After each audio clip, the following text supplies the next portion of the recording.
আসসালামু আলাইকুম। বাঁধন রূপের অধিকারী গল্পের দ্বিতীয় নম্বর পর্ব। কেটে গেছে বেশ কিছুদিন, কিন্তু এই কয়দিনে কোনো কিছুই স্বাভাবিক হয়নি, বরং সব কিছু আর অস্বাভাবিক হয়ে উঠেছে।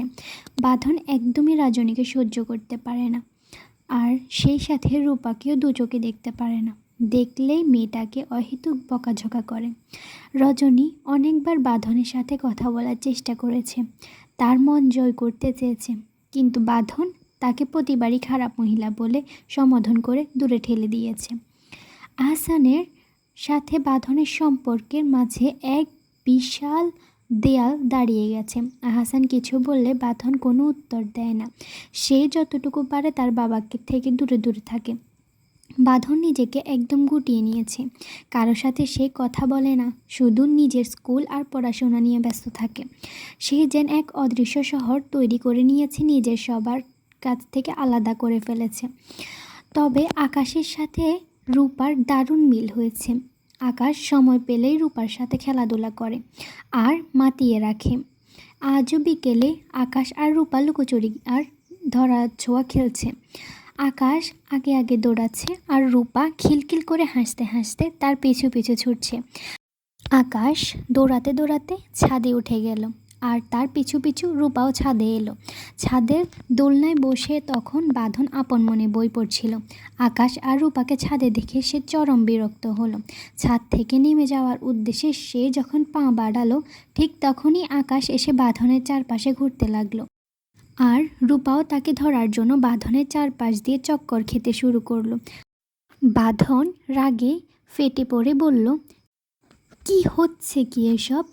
আকাশ বাঁধনকে ঘিরে ঘুরতে ঘুরতে মজা করে বলল, এই পুচকি আমাকে ধরবে বলেছে, তাই দেখছি ও কিভাবে আমাকে ধরে। রূপা জেদ ধরে বলল, তোমাকে আমি আজ ধরেই ছাড়বো, দেখো তুমি। আকাশ হাসতে হাসতে বলল, আয় ধর দেখি কেমন পারিস। দৌড়াতে দৌড়াতে হঠাৎ বাঁধনের সাথে রূপা জোরে ধাক্কা খেলো। বাঁধন রাগে হিতাহিত জ্ঞান হারিয়ে হাতের বইটা সজোরে ছুঁড়ে মারল রূপার দিকে।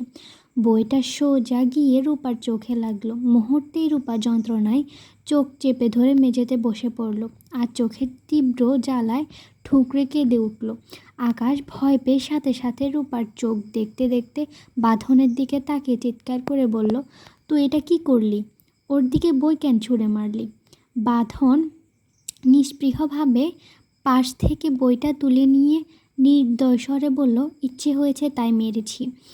এই মেয়েটা বারবার আমার চোখের সামনে কেন আসে?